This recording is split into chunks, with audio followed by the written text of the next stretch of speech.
Hey everyone, Dame to the Chair from the Entertainment Network, bring you more Dawn of War Soulstorm replays after a bit of a hiatus. And yeah, as you can see, it's going to be on the 2 vs 2 map Panria Lowlands. It's got left team versus right team, and yeah, it's been a tumultuous few weeks to say the least. And yeah, it should be interesting to see how we go on from here. But anyway, yeah. Hopefully, things should be returning back to normal for the time being, and yeah, which means more commentaries to come out. So yes, this particular replay was given to me by a guy called Matsumo, and where exactly is he on this map? Actually, what the hell, we'll go through it. Oh, there he is. We'll go through the players one by one. So we've got Matsumo as the Orcs, and his ally Kid as, with a bunch of numbers, we'll just call him Kid, as the Elder, and on the right we've got Venedio as the Sisters of Battle, and Shockwave also as the Sisters of Battle. So both these players went random, and by pure chance they ended up going as Sisters of Battle, which is interesting. So yeah, just check the message. Really? So they don't like Matmo's chances apparently. So what the hell? We'll just switch the production thingy. So I don't know. This guy here, Shockwave, perfect. So we'll just see what's happening here. Alright, so Matmo is building a minefield, although it was detected by Shockwave's troops, so not entirely sure what happened to his Gretchen though, so just busy giving a bit of a long-winded introduction there to really see what was happening there. So interesting, it's almost completed, but I don't think it is actually completed, but anyway, so finally got a bit of a skirmish happening in the middle. Shockwave for some reason coming in with a rather heavily reinforced squad of Battle Sisters, something you don't normally want to do at the beginning of the game, especially against opponents with melee troops like the Orcs. So putting his squad of sluggers to good use there, and yeah, Shockwave being forced to retreat. So usually you'd want to get at least a couple of ranged squads first, but what the hell can you do? In either case, yeah, we're seeing a nice sort of synergy between Matsumo and Kid. Kid going with heavy support in the form of Reapers.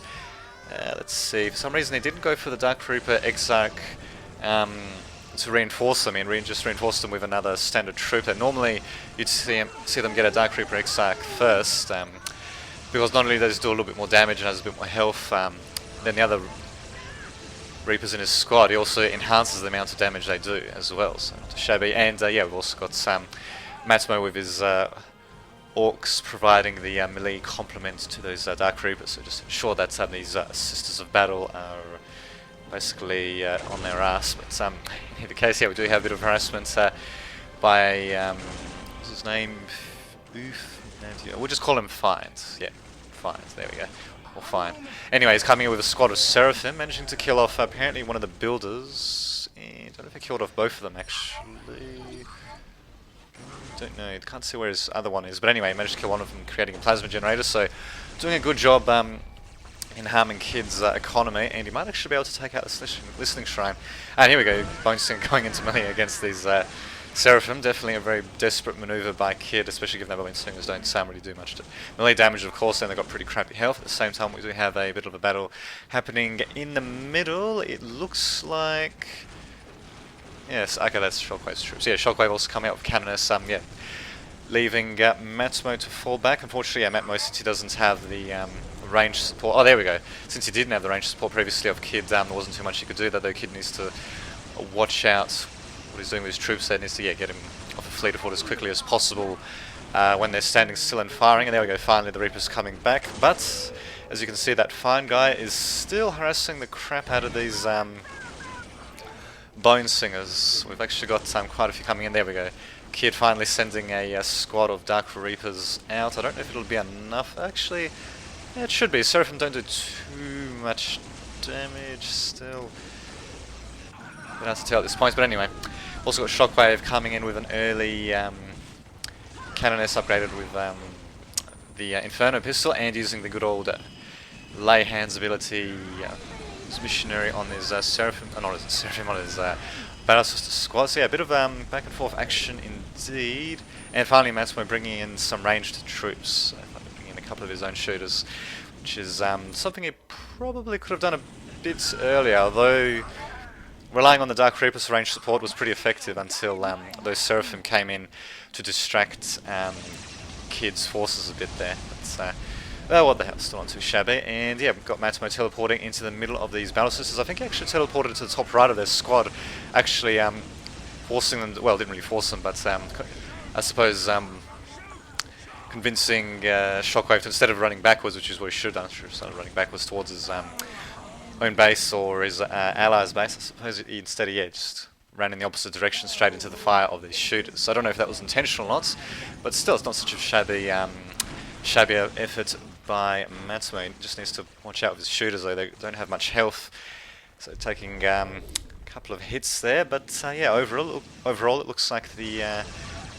middle is mostly under the control of the left team, but it can go either way, especially with these rather annoying Seraphims. They get pretty annoying once they get the crack grenade upgrades. If this fine guy ever goes to tier 2, and there we go. Speaking of which, he's going to tier 2 right now, getting a second squad of Seraphim. And what do we have from Shockwave? Doesn't seem to be a tier 2 just yet. Does have a pristine sanctuary, and he's got his own Seraphim out as well, just to be a pain in the ass for Matsumo's melee army. At the same time, we do have the Seraphim coming in at the top, actually doing a good job in getting Matsumo and kids to bring the vast bulk of their army actually to the top of the map. So very good job of finds or whatever the hell you want to call them. And yeah, a bit of an overreaction by the left team in my opinion, managing to do a bit of damage to the well, to the scattered troops in the southern portion of the middle of the map, I suppose you could say. And yeah, will this pay off though? That's the question. That's the question. So yeah, finally we do have troops from north catching up. Well, except for Kid, he seems to be content with going after this strategic point after taking out the listening post. We've also got Matmo coming in with additional sluggers. Oh no, never mind. Yeah, just got extra shooters and all that being reinforced. Okay. Not too many sluggers out in the field. Does have a couple actually, so as long as it keeps them working in concert with his shooters, it should be alright. And yeah, he might have to rely on them a bit, on his own shooters a bit more for range support, given that these Seraphim are really being a pain in the ass, managing to jump back and forth, and yeah, basically forcing kids to micro his Reapers around. And yeah, as you can see in the blink of an eye, these Seraphim can just jump around and yeah, well, pretty much force kids to yeah, to keep maneuvering his troops around. So yeah, nice little use of the ledge there. Battle Sisters squads once again benefited from the lay hands ability. It doesn't look like Shockwave's at tier 2 yet though. Is he going to tier 2? Yep, going to tier 2. Not quite there yet. And as for Kid, yep, going to tier 2. And Matsumo, I think he's somewhere around there. I don't think so. Actually, no. Free war banners. Kind of hard to tell with the Orc tech because they sort of rely on that Orc resource or Orc pop, whatever the hell they call it. But I don't think he's quite a tier 2 just yet. Although, what the hell? I suppose he doesn't necessarily need to be. Yeah, Shockwave's saying we're losing. Fine saying nah. Apparently they're not losing. For some reason, building a manufactorum, it's the vehicle plant on the front lines. Not really sure what the hell the point of that is.